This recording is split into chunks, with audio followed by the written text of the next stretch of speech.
Չեմ բացառում, որ նաև կարող են արտահերթ լինել, որովհետև Նիկոլ Փաշինյանը շատ ծանր վիճակում է։ Փաշինյանը ակնհայտ է, որ ստանձնել է պարտավորություններ դրսում, հատկապես Թուրքիայի, Ադրբեջանի հետ կապված։ Մեկը գնացել այնտեղ բանա, թաթիկները համբյուր են վիճակում, այս 6 հոգիներ նստել են ձեն չեն անում, Հ1-ից մինչև գլխավոր դատախազ։ Զավթած է ամբողջ իշխանությունը։ Դուք պիտի տեսնեք ոստիկանության շրջանում դժգոհության աստիճանը, ախր ես չգիտեմ իրան զեկուցում են, թե չէ, այս մեր ընկերոջը, այս կռիվը շատ ծանր կռիվ է։ Հասարակությունը ապստամբելու իրավունք ունի։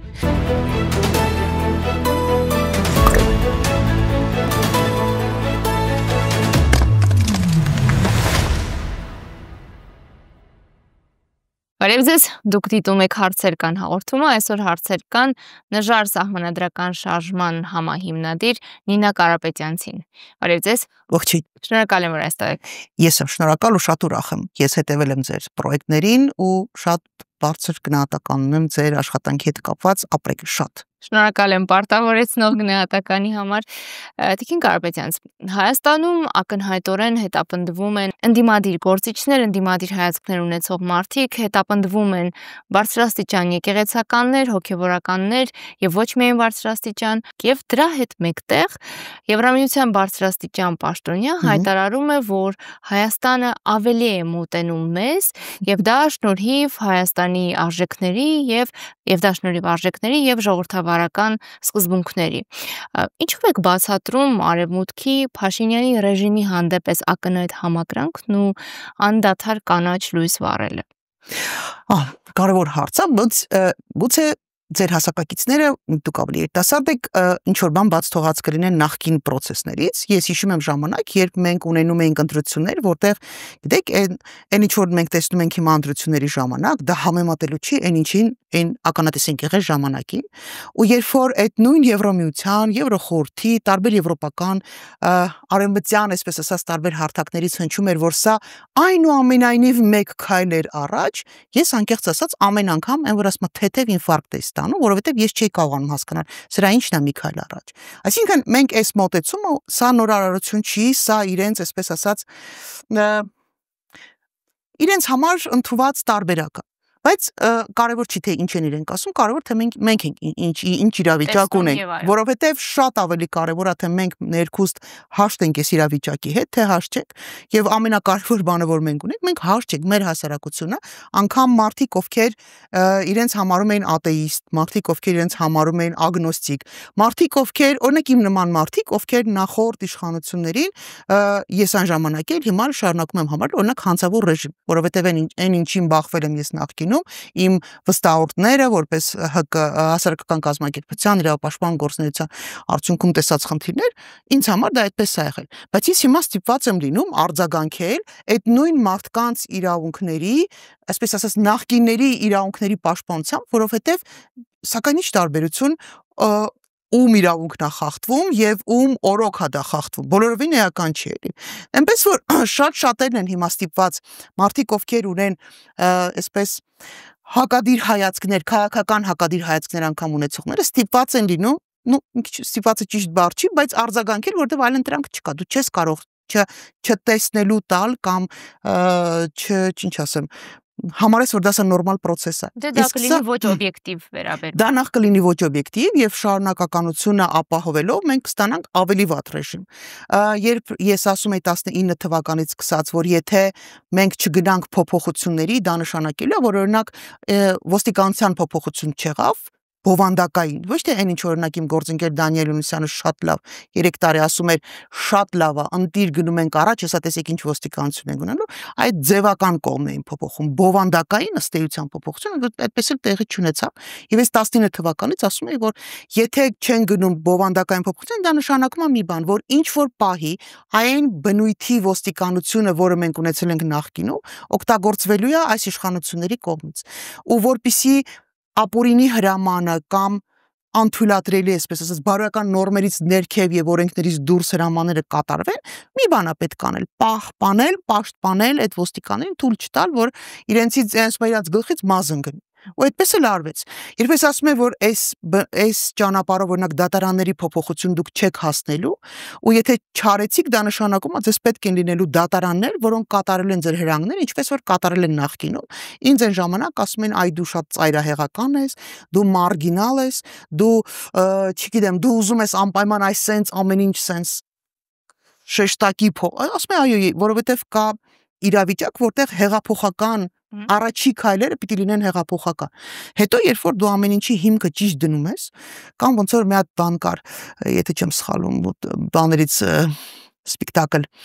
բեմադրությունից մեկի ժամանակ ասում այդ տրամվայի գծերը պիտի դնես, հետո որ տրամվայը ուղիղ ճանապարհով գնա։ Այ եթե դու չես դնում այդ գծերը, դու տարբերակ չունես, հնարավորություն չունես ստանալու լավ product։ Այ մենք ստացանք այն, ինչը որ մենք ուզում ենք։ Մի քիչ երկար տևեց, բայց ես էլ ասեմ, ու քանի որ Նիկոլ Փաշինյանը ակնհայտ է, որ ստանձնել է պարտավորություններ դրսում, հատկապես Թուրքիայի, Ադրբեջանի հետ կապված, ես այդքան Եվրոպայի հետ բան չի անի։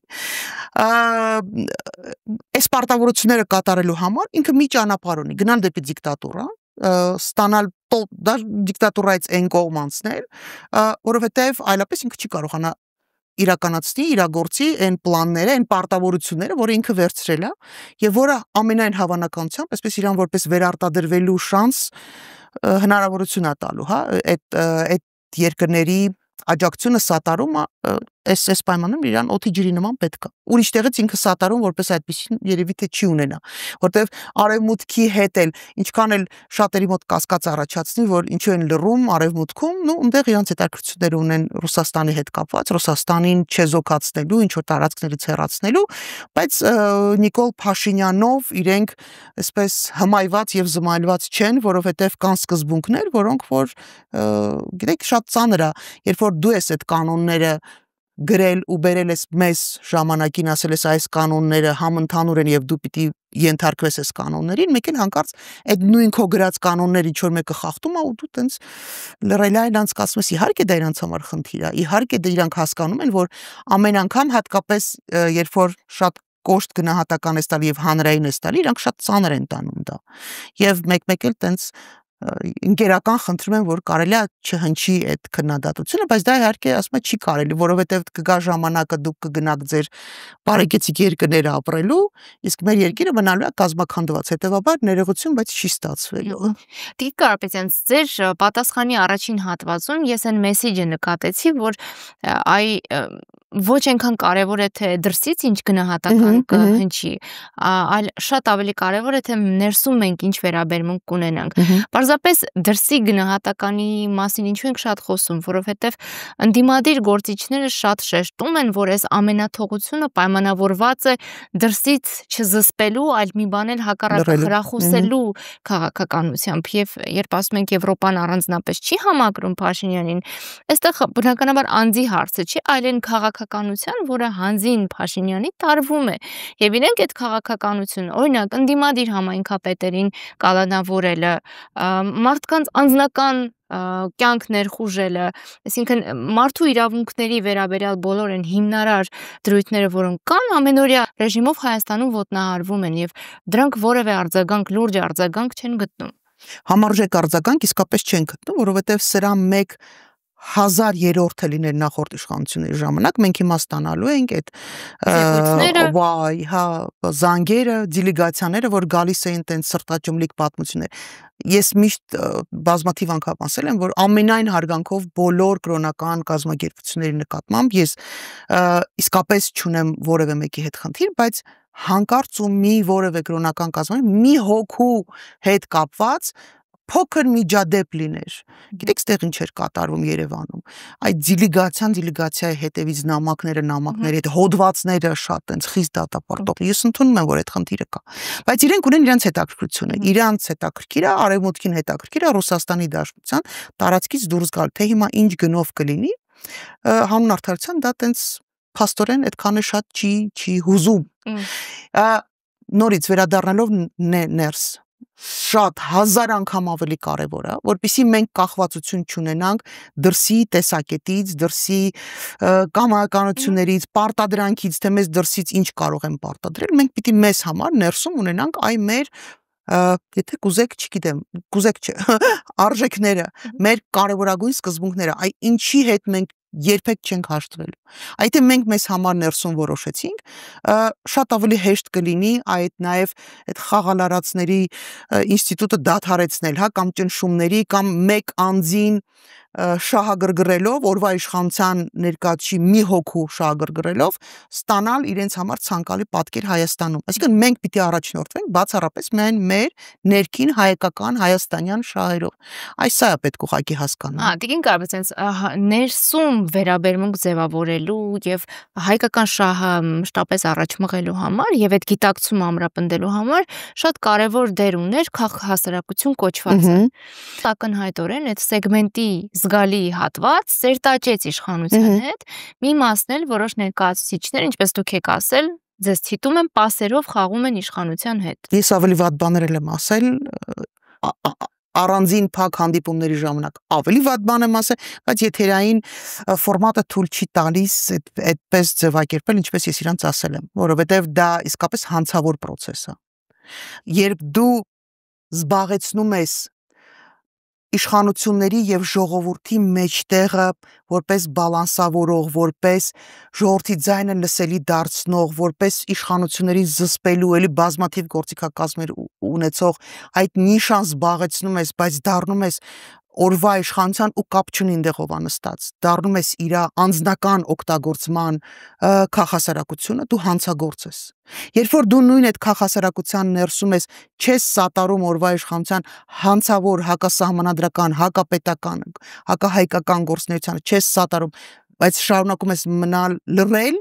դա հանցակցություն է։ Դա համարյա նույն բանն է, ինչ որ սատարես, որովհետև երբ որ դու չես խոսում, հասարակության մոտ դες տպավորություն է, հա, մարդկանց մոտ, շարքային մարդու մոտ տպավորություն է, որպես օրինակ ասենք ես 10 հոգին ժամանակին տենց կռիվ էին տալիս, հիմա 4 հոգին բացահայտ պաշտպանում են օրվա իշխանություններին, այն 6-ի ձայնը դուրս չի գալիս, չի դուրս չի գալ, դե երևի համաձայն են, մարդիկ իմացող են, պայքարող են, անցյալ ունեն, background բան են, հա, իրանց հետագիծը ունեն, այսինքն վստահություն, վաստակել են վստահությունը ու հիմա չարաշահում են, մեկը գնացել այնտեղ բանա, թաթիկները համբյուր են վիճակում, այս 6 հոգիներ նստել են ձեն չեն հանում, որովհետև վիդիտիլի վախենում են, որ իրանց հասցեին կարողա վիրավորական կոմենտներ գրեն, այո գրում են ու դա անխուսափելի է, հանրային մարդու գործնեության պայմանը դա նորմալ է,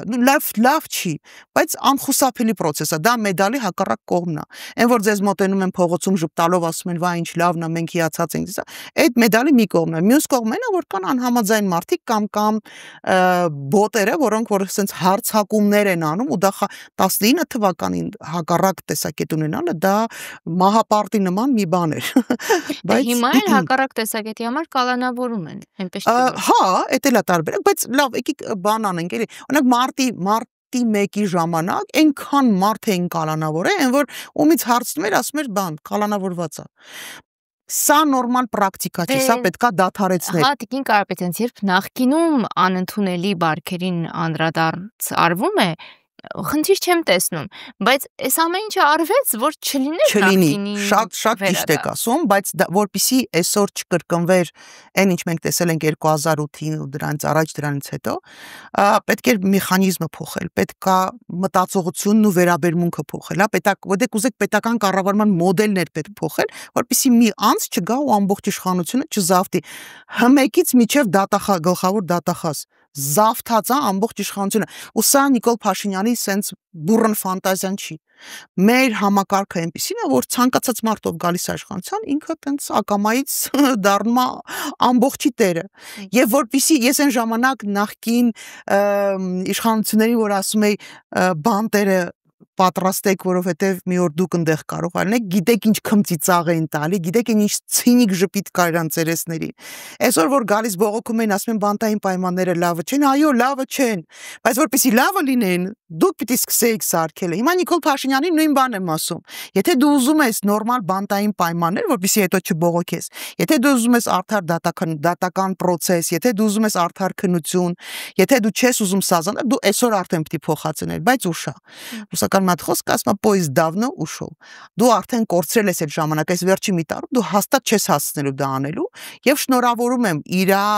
եւ իր այդ հանցակից մարդկանց դատավարությունը անցնելու է այս նույն տրամաբանության մեջ այս նույն դատարաններն են լինելու, այնպես որ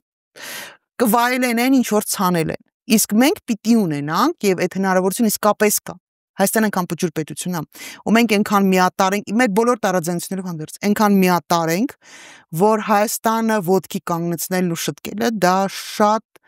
չեմ ասի հեշտ, որովհետև ավերածությունն այնքան են հասցրել, որ շատ դժվար է լինելու, բայց ավելի քան հնարավոր process է։ Եվ դա պիտի մի օր սկսվի։ Ու դա ես կարծում եմ մեր հասարակությունը կհասկանա, որ առնվազն գոնե 26 թվականը իսկապես լավագույն ժամանակն է հնարավորություն տալ այն խմբերին, այն թիմերին, այն կուսակցություններին, չգիտեմ, դաշինքներին, ովքեր որ իսկապես պատրաստ են գնալ փոփոխությունների, այդ հնարավորությունը վստահությունը կներշնչեն ու ասում եմ կստանան այդ քվեն, որովհետև մենք մի օր պիտի սկսենք այս process-ը։ Process-ը սկսելու համար նորից ես պիտի գիտեմ, դուք ասում եք նախ պետք է մերժել այս անձին, բայց ոչ միայն անձին, այլ համակարգը, որը ձևավորվել է։ Ըստ սոց հարցումների համենայն դեպս հանրության մեծամասնությունը մերժում է եւ անձին, եւ այս համակարգը։ Փաշինյանը ունի խիստ ցածր վարկանիշ, բայց ամբողջ հարցն է, որ իրեն ընդդիմացողները, ընդդիմադիր գործիչներից եւ որևէ մեկը չունի շեշտակի բարձր վարկանիշ։ Հիմա, երբ դուք ասում եք, որ պիտի մենք իբրև հասարակություն մերժենք Փաշինյանին, ըստ երևույթին հանրությունը այդ գնահատականը արդեն տալիս է։ Օրինակ, երբ չի մասնակցում այս Երևանի քաղաքապետի օրինակ ընտրություններին կամ երբ չի մասնակցում կեղծ պատարակ ասված շոուին, հա, այսինքն տարատեսակ ձևերով արտահայտում է իր դիրքորոշումը, բայց շատ լուրջ կարիք կա, որ դա գետնի վրա ռեալիզացվի եւ դա անողները, դրա պատասխանատվությունը քաղաքական գործիչներինն է։ Հաստիքը, այսպես ասած, այդ մարդկանցն է։ Հիմա, բայց մենք տեսնում ենք նաև մի այլ պատկեր, որ հեղինակություն ունեցողներին, քիչ թե շատ հեղինակություն ունեցողներին մեկուսացնում են։ Հիմա այս պայմաններում ոնց գնալ ընտրության, վստահ լինել, որ քվեն տեղ կհասնի եւ վստահ լինել, որ այլ իրականություն չի բեմադրվի այս իշխանության կողմից, որը ունի անսահմանափակ ռեսուրսներ։ Մի քանի հարց, հիմա հերթով փորձեմ գամ։ Նախ ամենակարևորը հատկապես երիտասարդությանը պիտի խնդրեմ, չէ, մեծերին էլ, այս ընտրություններին պարտադիր պետքա գնալ մասնակցել, որովհետև Նիկոլ Փաշինյանի միակ վերարտադրվելու հնարավորությունը դա եթե բողոք ունեցող անհամաձայն մարդիկ ուղղակի չգնան ընտրությունների, դրա հաշվին Նիկոլ Փաշինյանի հավաքած ձայները կունենան բավականին բարձր տոկոս։ Հետևաբար գնալ ընտրությանը դա ձեր սրբազան պարտքն է եւ պատասխանատվությունն է։ Այո, խնդիրներ կան, դժվարություններ կան, ժամանակը ծայրահեղ ծանր է, բայց մարդիկ պիտի հասկանան, եթե ձեր ձայնը կարևոր չլիներ,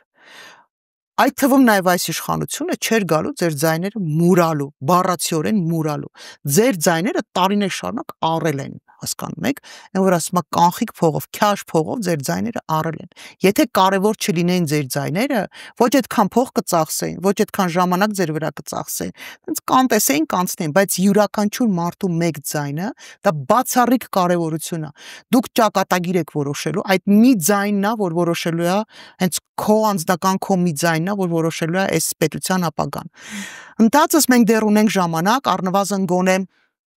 ինչքան մի 6-7 ամիս, եթե չեմ սխալվում, դեռ ժամանակ կա, արդեն ես էլ եմ չափը կորցրել ժամանակի։ Հերթականին, այո, չեմ բացառում, որ նաև կարող են արտահերթ լինել, որովհետև Նիկոլ Փաշինյանը շատ ծանր վիճակում է։ Հիմա այն ինչ որ ես սկզբից ասեցի, որ ամենամեծ դժվարությունը դա մարդկանց վստահությունը վաստակելն է եւ այդ ամբողջ process-ը կապիտալիզացնելն է։ Այսօր իշխանությունը իսկապես փողոցում է։ Նիկոլ Փաշինյանը ունի 0 հեղինակություն։ Այն 10-15-20% որ տարբեր հարցումներով տեսնում եք, այդ են մարդիկ են, ովքեր ինչ որ կերպ փոխկապակցված են Նիկոլ Փաշինյան։ Այն ովքեր որ երբեք որևէ պաշտոն չէին կարող զբաղեցնել, այդ մարդկանց բարեկամներն են, իրենց մտերիմներն են։ Նրանք ովքեր որ կարողանում են ծանոթության միջոցով բաներ, հա, մրցույթներ շահել, ասֆալտ փռել, տենդերներ ու մնացած էս ամեն ինչը։ Փող աշխատող 2 կոպեկ փող աշխատողները։ Մնացածը մոտավորապես 60-ից 70 տարբեր հարցումներ միջև 80% մարդիկ ներողություն զզվում են բոլորից։ Եվ այն թիմը, այն խմբերը, որոնք իսկապես կկարողանան վաստակել, որովհետև այդ ամենադժվար process-ն է, վստահությունը մարդկանց, իրենք կարող են իսկապես բերել հավաքագրել այդ 60%-ը։ Այն ինչ որ տեղի ունենում հետապնդումների հետ կապված, դա անխուսափելի process է։ Նիկոլ Փաշինյանը գնում է դեպի դիկտատուրա։ Դա պետք էր կանխատեսել ավելի շուտ։ Եվ այս ինչ ասեմ, այս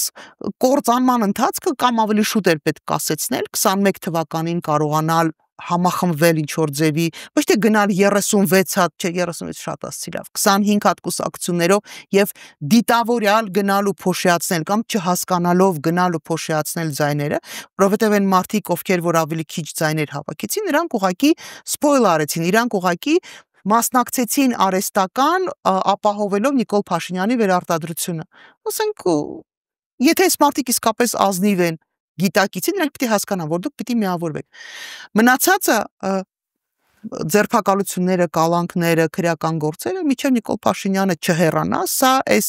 ահետը ուղղակի չի կանգնելու։ Ու ցանկացած մարդ պիտի պատրաստ լինի, գիտակցի, որ եթե դու մտնում ես, եթե որ պահից որ Նիկոլ Փաշինյանը քեզ գնահատեց որպես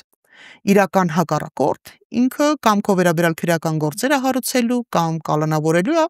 եւ ցավալի ավելի ծանր դեպք կարող ենք ունենալ, դա օրինակ մահափորձը չկանխատեսելը, չկանխարգելելը։ Ես ներողություն եմ խնդրում հարազատներից Վալդիայի, բայց սա պետք է հասկանալ, որ սա եւս այդ հնարավորություններից մեկն է, որովհետեւ եթե դու քո սրտի ընդդիմադիր, այսպես ասած, քաղաքական գործի մահափորձը կարողանում ես կանխարգել, այտենց կանխես ու այտենց փառահեղ ներկայացնում ես մեծագույն հաղթանակ, իսկ ոնց է ստացվում, որ հենց ընդդիմադիր գործի մահափորձը դուք չեք կարողանում կանխեք։ Իսկ այդ ինչ տարբերակված է։ Իսկ միգուցե ուղակի չտեսնելու եք տվել, չլսելու եք տվել, չնկատելու եք տվել։ Կա տարբերակ, ինչու ոչ, որովհետև ընտրություններից ընդառաջ այս մարդիկ զրոյական բարոյականություն ունեն, զրոյական արժեհամակարգ ունեն, եւ ոչ մի բանով չեն խորշելու։ Երբ ասում եք իշխանությունը փողոցում է, դուք այնուամենայնիվ պատկերացնում եք, որ այդ վերցնելու process-ը ընտրություններով պիտի լինի։ Ես միշտ նախընտրում եմ քաղաքակիրթ եւ ժողովրդավար տարբերակները եւ այո, ընտրություններով ես գտնում եմ, որ ընտրություններով հնարավոր է փոխել իշխանություններին այն իրավիճակում, որը մենք ունենք այսօր։ Բայց ներողություն 18 թվականին այն ձևը, որը Նիկոլ Փաշինյանը ընտրել էր, դուք դրան դեմ չեք, չէ՞ եղած։ Չէ, բայց կան իրավիճակներ, ուզում եմ շարունակել, որ կան իրավիճակներ, որոնք կանխատեսելի չեն, եւ եթե ժողովուրդը լինի փողոցում, կներեք, դա որևէ մեկը չի կարող ոչ կանգնեցել, ոչ էլ ապօրինի համարել, որովհետեւ ես միշտ ասել եմ, ինձ դրա համար եւս իմ քաղաքասարակության նախկին գործընկերները քարկոծում են մի այլ կարգի, որովհետեւ, չգիտեմ, մի խոսքով լավ։ Ես միշտ ասել եմ, որ հասարակությունը ապստամբելու իրավունք ունի։ Եթե իշխանությունը զավթված է, եթե իշխանությունը ընտրություններով փոխելու հնարավորություն չես տալի ժողովրդին, եթե դու անում ես, եթե օրվա իշխանությունը ընդգծված հակապետական գործողություններ է անում, այո, ժողովուրդը ապստամբելու իրավունք ունի։ Եվ ես համարում եմ, որ 18 թվականին ժողովուրդը արել է ապստամբություն, այն ինչ որ արեցին այս սրիկաները, հետո կապիտալիզացնելուց հետո այդ հեղափոխությունը դա իհարկե լրիվ ուրիշ պատմություն է, բայց մեր ժողովուրդը ուներ իրավունք ապստամբելու եւ ապստամբեցին մարդիկ։ Սա շատ նորմալ process է։ Ցանկացած իշխանություն միշտ պիտի աչքի առաջ ունենա, որ ժողովուրդը իրավունք ունի ապստամբելու, ժողովուրդը իր իրավունքները պաշտպանելու համար ինքը կարա ընտրի պայքարի փողոցային տարբերակը ու դա շատ նորմալ է ու դրանից թող ոչ մեկ չնեղվի։ Հիմա մի պահել կարծես այդ բանն էին շատ մոդայիկ էր դարել, ասում էր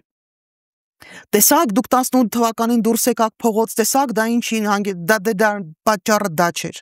Ժողովուրդը հոգնել է, ժողովուրդը փոփոխություններ ուզում, համակարգային փոփոխություններ ուզում, բայց այն ինչ որ արեցին այս սրիկաները, դա իհարկե ոչ մի կապ չուներ, այն ինչի ուզում էր ժողովուրդը, այն ինչի համար փողոց դուրս եկել ժողովուրդը։ Ու այն նորից վերադառնալով Քայլ արա Մերժի Սերժ չէր վերաբերվում մարդուն։ Դա համակարգի մասին է։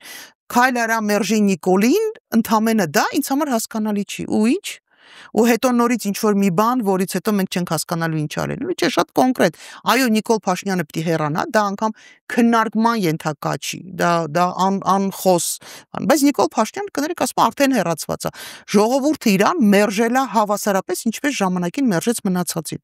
Դուք ընկերից առաջ նշեցիք Նիկոլ Փաշինյանը արդեն պարտված է, որովհետև քաղաքական գործոն չէ։ Բայց Տիկին Կարապետյան, տեսեք, այդ մարդը ամեն առավոտ որոշել է ինչ-որ ժեստիկուլյացիայով ուշադրություն գրավել եւ ստացվում է մոտը։ Այսինքն ինքը օրակարգ թելադրողն է այնուամենայնիվ։ Ճիշտ եք ասում, որովհետև նաեւ սփոյլ քաղաքական ուժերը կամ չգիտեմ գիտակցություն չունեցող քաղաքական ուժերը կամ ներողություն եմ խնդրում իհարկե, որտեղ մեջները կան մարդիկ, որոնք որ ինձանից իմ ապրած կյանքից ավելի շատ քաղաքական փորձ ունեն մարդիկ կան, բայց այս մարդիկ չեն կարողանում հասկանալ, որ դուք պիտի թելադրեք ձեր օրակարգը, այսինքն ընդդիմությունը ոչ թե պիտի ամեն անգամ sense մատ թափտասի, այս ինչ ասեց Նիկոլ Փաշինյան, ձերը պիտի թելադրեք, քանի դու քո կանոնները, քո խաղի կանոնները չես թելադրել, իրա դաշտում դու միշտ պարտվելու ես։ Այսինքն Նիկոլ Փաշինյանի ֆենոմենը նրա մեջ է, որ ինքը դեռ իշխանական լծակներ ունի։ Ինքը ունի հանրային հեռուստաընկերություն, որը ինչ ասեմ, Գեբելսյան պրոպագանդա է տանում առանց ամանչելու, առանց իրանց պատասխան հաշիվ տալու թե ինչ են անում։ Ինքը ունի դատարաններ, որոնք որ տենց դակելով սենց ճանապարհում են։ Ինքը ունի գլխավոր դատախազ մի աննման երևույթ, որը որ տենց բոլորը այդ թվում նաև եվրոպական երկրները շատ ասում են, տեսակ վերջապես կին եկավ։ Ես ասում եմ շատ լավ է, երբ որ կին է լինում, ինքը կարա համակարգի խաղի կանոններով չխաղա ու կոտրի համակարգը, բայց եթե ինքը գնում է ու տեղավորվում այդ համակարգի մեջ, ուզում է կինը լինի, ուզում է տղա, ուզում է այլ մոլորակային, բացարձակ էական չի տեղով ով անստաց։ Այս մարդն էլ եկավ շատ սիրուն տեղավորվեց համակարգի մեջ։ Մի խոսքով Նիկոլ Փաշինյանն ունի լծակներ։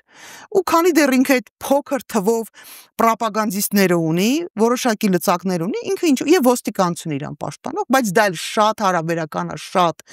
Դուք պիտի տեսնեք ոստիկանության շրջանում դժգոհության աստիճանը, ախր ես չգիտեմ իրան զեկուցում են, թե չէ, մեր ընկերոջը, այդ սրտի կանող ամեն առավոտ ծաղիկով ու առանց ծաղիկ եթերից սրտի կանող են, իրան զեկուցում են, որ այս մարդիկ պատրաստ չեն, ընկեր ջան, որ քո հետևից գնալու պատրաստ չեն, քո ապօրինի հրամանները կատարելու պատրաստ չեն։ Ինքը հասկանում է այդքան բանը, գիտի թե չէ։ Եթե իր ամբողջ հույսը նրա վրա է, որ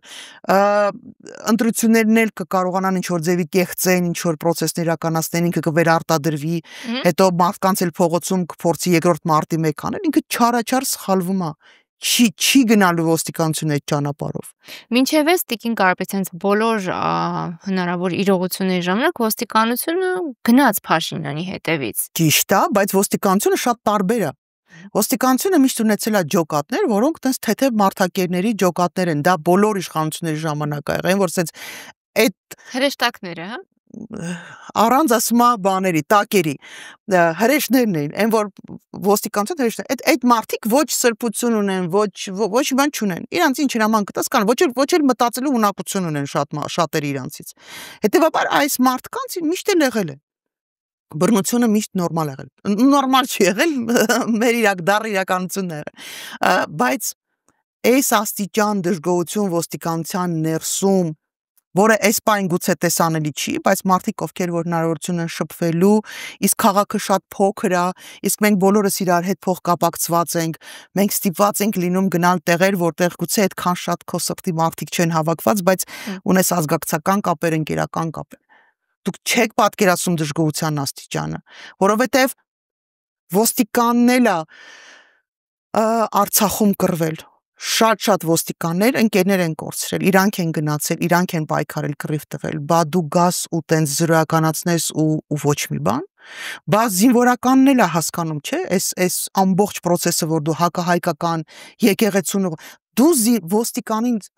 Նես չի ասում, որ ես ոստիկանի հետ միշտ հաշտ եմ եղել։ Ամենաշատ ոստիկանության հետ կռվող մարդկանցից մեկը ես եմ եղել։ Բայց երբ որ ես նայում եմ ոնց է ոստիկանը նվաստացած կանգնած հայրաքելական եկեղեցու բակում, որովհետև իրան հրաման են տվել, ասել են կգնաս այնտեղ կկանգնես, մարդկանց է կքաշքշես կամ եթե պերամանտան ներս կմտնես, այդ մարդը գետինն է մտնում կանգնած տեղը։ Բա այդ մարդը այդ նվաստացումը կուլ է տալու, իհարկե կուլ չի տալու։ Հաստատ կուլ չի տալու։ Էլ եմ ասում, դե մի հատ պուջուր ջոկատ կա, այն փոքր մոնստերների նման sense, բան էլի, պատերազմից պատրաստված էլի գզելու, ով ուզում է լինի, ով ուզում է հրաման տա, ում ուզում է ասեն կեր, ինքը կուտի այնտեղ էլի։ Մնացածը տենց չեն։ Մարդկային կերպարը կա, տենց որ բոլորին բան մի արեք, հաստատ մեջները ուրիշ ձև է։ Նիկոլ Փաշինյանը վերջերս ես սովորաբար աշխատում եմ իր մասին հարցեր չտալ, բայց իմ հարցը առանձնապես իրեն չի վերաբերում, այլ այն մարդկանց, որոնք այս կամ այն կերպ լեգիտիմացնում են այն ամեն ինչ անում է Փաշինյանը։ Հիմա Նիկոլ Փաշինյանը հանրային խորհուրդ կոչված կառույցի ներկայացուցիչներին տանում է ցույց տալու Կիրանցի պատը։ Այսինքն էքսկուրսիա էլի կազմակերպել այդ մարդկանց համար։ Ենթադրենք մինչև այդ մարդիկ զբաղված են եղել շատ ծանր գործունեությամբ եւ այլն, էքսկուրսիան լավ առիթ էր Նիկոլ Փաշինյանին ուղղելու հարցեր, որովհետեւ հանրային խորհուրդ ի վերջո կոչված է բարձրաձայնելու հասարակության տարբեր շերտերի շահերը։ Հիմա լրիվ լեգիտիմ իրավունք ունեն հարցնելու Նիկոլ Փաշինյանից. ինչ է անում եկեղեցու դեմ, ով է իրեն իրավունք տվել ոտնահարելու կարևորագույն ինստիտուտը, ինչու է մարդու իրավունքները այդ կերպ ոտնահարվում, ինչու են հանրության տարբեր շերտերի իրավունքներ այդպես ոտնահարվում, անտեսվում։ Հիմա այդ մարդիկ ինչու այդ հարցերը չեն տալիս։ Էս էլ է, հա, փաստորեն նշանակովի դերակատարում ոնց որ են քաղաքասարակությունը։ Ну, քաղաքասարակությունը մի քիչ սպეციფիկա, այնտեղ շատ նշանակովի չեն կարող, այնտեղ ինքնուրույն ստեղծվող կազմակերպություններ կարող են լինել, բայց շահերը կարող են համընկնել։ Դե ոնց ասեմ, համարը նույն մարդկանց են, էլի, այդ քաղաքասարակությունից բերել սիրուն տեղավորել այդտեղ։ Տենց շատ մեծ տարբերություն չկա։ Այ հիմա տպավորություն չլինի, որ հանրային խորհուրդը եւ քաղաքասարակությունը երկու տարբեր կառույցներ են, որոնք սենց տարբեր ու այսքան սատարում ունեն։ Ничего подобного. Այդ նույն մարդիկ են, էլի։ Նույն մարդիկ են, ովքեր կարող են գալ եթերից թեթև քննադատել կամ լռել, ընդհանրապես ոչինչ բանի մասին չխոսել, դե իրանք էլ հենց այդ նույն քաղաքասարակությունը, որը մեկ էլ հայտնվում է այնտեղ, որտեղ որ պետքա այսպես ձևական ցույց տալ, որ կա եւս մեկ սահմանադրական կառույց, sense ամրագրված, եւ դա հանրության տեսակետը, եւ դա այդ բալանսն է, որը չի պահում։ Երբեք չի պահել, այսօր չի պահում։ Ընդհանրապես այդ կառույցը պետքա լուծարել։ Իզուր տեղը ասում է այդքան բան ենք։ Ռեսուրս ենք տանում, օտարի աչքին էլ թոզ ենք փչում, ասում ենք թե մենք բալը տեսեք ինչ կառույցներ ունենք։ Ոչ մի կառույց էլ չունենք։ Այնտեղ երբեք հանրային խորհուրդը հանրության շահերը չի ներկայացրել, այսօր էլ չի ներկայացնում։ Մարդիկ են գնացել, որոնք ինչ ասեմ, լավ, Աստված իրանց հետ, գիտեք, ասում է, եթե վերև Աստված կա, ենթադրում եմ, որ կա, որովհետև եթե մենք հայերը այսքան ժամանակ կարողացել են գոյատևել ու դեռ պետականություն էլ ունենք, ուրեմն հաստատ վերևը Աստված կա, որտեղ այդ տրամաբանությամբ, որով առաջնորդվում են քաղաքասարակությունը, մեր կուսակցությունները, չգիտեմ, ասեք, ելով կա հանրային խորհուրդներն ու տարբեր ղեկավար պաշտոններ զբաղեցնողները, այս տրամաբանությամբ մի քանի հազար տարվա պատմությամբ, sense որ նայած այդ նույն կործանարար տրամաբանությամբ գործում, մենք պիտի չլինենք, բայց քանի որ մենք կանք, սա հուշում է, որ մենք ինչ-որ մի բանի համար պետք ենք։ Ու վերևը վիճում Աստված կա ու մեզ պահում է 2 ձեռով, որովհետև այս տրամաբանությամբ մենք վաղուց պիտի չլինենք, այնպես որ Ժորժան։ Այնպես մենք 2 ձեռով պահում է, բայց պատասխանատվությունը մերն է, հնարավորությունը մերն է, փոփոխելու պարտականությունը մերն է։ Ու ես համոզված եմ ուղղակի մենք կարողանալու ենք փոփոխություններ ստանալու, որովհետև տարիքով մեծ, ովքեր իմ հասակակիցներն ինձանից մեծ են, պիտի հասկանան, որ մի անգամ պետք է այդ պատասխանատվությունը մենք մեզ վրա վերցնենք ու սկսենք փոփոխությունները։ Մենք հաջորդ սերունդին ուղղակի բարոյական իրավունք չունենք թողել այս կազմաքանդված վիճակը։ Հիմքերը մենք կդնենք, հաջորդ սերունդը գալիք արդեն ինքը Ես համոզված եմ դրանում, որովհետև ես աշխատել եմ երիտասարդների հետ, ես գիտեմ ինչ լուսավոր երեխեք են, ինչ պրագմատիկ մտածողություն ունեն, ինչ աստիճանի հայրենասեր են ու հանկարծ մեկը չասի չէ, որովհետև գնացեք Եռաբլուր, տեսեք տարեթվերը, այդ 18-ից 20 տարեկան երեխեքի թվերը նայեք ու տեսեք ինչ են արել իրանք ու ինչ եք անում դուք։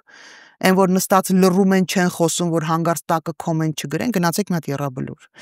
Այն որ չեն ուզում իրանց վրա պատասխանատվություն վերցնեն քաղաքական process միջև վերջ հասնելու, այդ գնացեք Եռաբլուր, տեսեք ինչ են արել իրանք ու ինչ եք անում դուք։ Ու եթե մենք չկարողանանք որպես ավակ սերունդ ավարտին հասնել, կապիտալիզացնել այն գինը, որը վճարեցին այդ երեխեքը, մենք ուղղակի ապրելու իրավունք չունենք։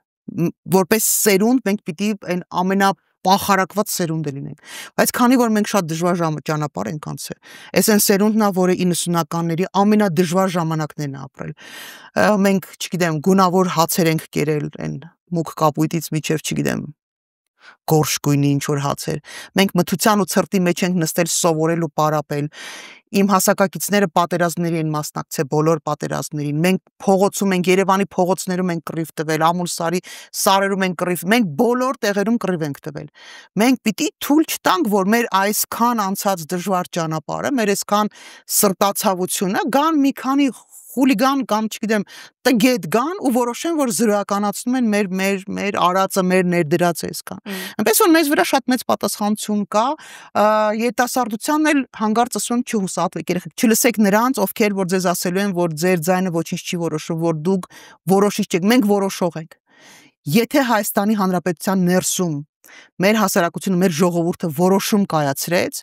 չկա աշխարհում այդպես պետություն, որը ստիպված չի լինելու ընդունել այդ խաղի կանոնները։ Չկա ուղղակի աշխարհում ամենագեր ու գեր տերությունները ընդունելու են մեր խաղի կանոնները։ Ամենադժվար բանը, որ մենք մեզ համար որոշենք, մենք ինչ ենք ուզում, լավ։ Մենք ինչ տեսակ, մենք պետություն ուզում ենք, թե չենք ուզում։ Ինձ թվում է, այդ չի քննարկվում, ուզում ենք։ Ինչ տեսակ պետություն ենք ուզում։ Մենք ինչ խաղի կանոններ ենք սահմանում մեր երկրի ներսում։ Դրսում հասկացանք, լավ, մենք հələ ձեն չունենք դրսում արտահայտվելու համար, բայց ներսում դե կարա կանենք այդ process-ը։ Այնպես որ շատ մեծ աշխատանք կա, շատ մեծ պատասխանատվության մաս կա, ես հույս ունենամ, որ չեն վախենա, չեն խուսափի եւ այդ պատասխանատվության աստիճանը կզգան։ Ու նաեւ ժամանակը այս տեսակ ծանր եւ միաժամանակ բարենպաստ ժամանակաշրջան, որ դու կարող ես այնքան կազմակերպել են, որ միևնույնն է զրոյից պիտի կառուցես, էլի։ Միևնույնն է, որտեվ այնպիսի խարխլված վիճակ է բոլոր ոլորտները, որ միևնույնն է զրոյից են սկսել։ Դե զրոյից ենք սարքում, գոնե նորմալ բան սարքենք ժողովուրդ ջան։ Եվ վերջում Տիկին Կարապետյանց անձնական պատասխանատվության մասին երբ խոսում եք, փաստորեն դուք իրավապաշտպանության ոլորտից, իրավապաշտպանությունից քաղաքականություն անցում կատարեցիք, որովհետև որպես իրավապաշտպան սպառել եք գործիքները, որը կարող եք ունենալ այն ազդեցությունը, որը որ ակնկալում եք ունենալ, եւ մյուսն էլ այնպիսի պրոպագանդա քարոզչությունը, որ Հայաստանում հատկապես հիմա քաղաքականությամբ զբաղվել է, դարձել է շատ ծանր մի բան։ Այնպիսի միջավայր են փաստորեն ստեղծել, որ մարդիկ, որոնք անտարբեր չեն, այդուամենայնիվ ոչ էլ ուզում են հայտ ներկայացնել եւ ոչ էլ ուզում են պրոակտիվ դերակատարում ունենալ։ Իսկ ահա կին գործիչների մասին խոսել ընդհանրապես շատ ավելի ծանր է կանանց դեպքում թիրախավորը մի քիչ ավելի ուժեղ է համեմատաբար տղամարդկանց։ Ով պատրաստ չի թող չմտնի, ես համաձայն եմ, որովհետև հիմա, այ գիտեք, շատ դժվար, շատ ծանր կռիվ է լինելու, այս կռիվը շատ ծանր կռիվ է լինելու։ Ես մանկուց սովորել եմ իմ նպատակներին հասնելու, եւ ես պատրաստ եմ իմ նպատակներից երևի սենց մասշտաբային ամենա ունենալ պետականություն, հայկական ամուր կայացած պետականություն։ Ինձ հետաքրքիր չի գինը, որովհետև իմ երեխաները արդեն բավական մեծ են, իրանք կայուն են, իրանք գիտեն ինչ պիտի անեն, իրանք շատ լավ պապա ունեն, ու ես համարում եմ, որ ամեն մարդ իր երեխայի ապագայի համար պիտի անի ամենաողջամիտ քայլերից մեկը, որովհետև երեխայի համար բարիք ստեղծելը դա միայն օրվա սնունդը կամ մի քիչ ավելի մեծ ասենք, լավ բնակարան, լավ ուսում, դրա մասին չի խոսքը։ Այդ ամեն ինչը ինչ որ պահի պետք չի լինում, հասկանում եք, երբ որ քո պետությունը կայացած չի, երբ որ ամեն խուլիգան որոշում է, որ պիտի գա քո տարածքով սենց բանով էլի հորդայի նման սենց անցնի սրբի տանի, գնացեք նորից, գնացեք Եռաբլուր ու տեսեք։ Պետք էր թե պետք չէր։ Ավելի կարևոր բաներ կան, եւ ես պատրաստ եմ, ես համարում եմ, որ լավագույն բանը ինչ կարող եմ ես անել եւ իմ երեխաների եւ մնացած բոլորի երեխաների համար, դա մասնակցել են process-ներին, որոնք կարող են բերել եւ բերելու են փոփոխությունների մեր պետականության հիմքերը ամրացնելու տեսակետից։ Այնպես որ այո, շատ ծանր կռիվ է լինելու։ Իրավապաշտպանությունը այլևս հնարավոր շատ ավելի սահմանափակ գործիքակազմ ունի եւ դու կարող ես պաշտպանել 1-ին, 2-ին, 100-ին, 1000-ին անհաշվելի թվով մարդկանց, բայց ամբողջ համակարգը փոփոխել դու չես կարող։ Դա այդ գործիքակազմը չի։ Եվ հետեւաբար կա դրա համար մի գործիքակազմ, դա շատ նոր էլ եմ ասում, շատ ծանր է լինելու, ես գիտակցում եմ, որ ծանր է լինելու, բայց քանի որ ասում եմ, ես միշտ չարաճճ եմ եղել ու դժվարություններ ինձ երբեք չեն կանգնեցրել, ես պատրաստ եմ այդ հարվածները ընդունելու, որովհետև այլ ընտրանք չկա։ Այլ ընտրանքը դա Հայաստանից թողել գնալն է, բայց էդ էլ շատ տխուր պատմություն է, տեղեկացնեմ, որ այլևս գնալու տեղ էլ չկա։ Չկա աշխարհում մի տեղ, որը ավելի ապահով կա, կարա լինի, քան Հայաստանը, եթե մենք ճիշտ կառուցենք Հայաստանը, չկա ուղղակի։ Նայեք Եվրոպայում ինչա կատարվում, հա, այդ խառը վիճակները, Միացյալ Նահանգները, Ռուսաստան, ուր եք ուզում գնաք, չկա աշխարհում ավելի լավ տեղ, քան Հայաստանը։ Մնում է միայն, ասում է, ճիշտ հիմքերով, այն տրամվայը, որ ասում է, ճիշտ ռելսերի վրա դնել ու թողել, որ մարդը ասում ընթանա իր ճանապարհով։ Կա այդ հնարավորությունը եւ ես իսկապես հավատում եմ։ Եթե ես չհավատայի, որ հնարավորություն կա փոփոխելու, հավատացեք, չէի մասնակցել այս process-ին։ Բայց ես բացի նրանից, որ գիտեմ, որ այդ հնարավորությունը կա, գիտեմ, որ ամեն պատրաստ կռիվ տալու, այդ պետության համար կռիվ տալու մարդու մասնակցությունը շատ կարևոր է։ Մեկը պիտի ձայնը գնա տա ճիշտ տեղում,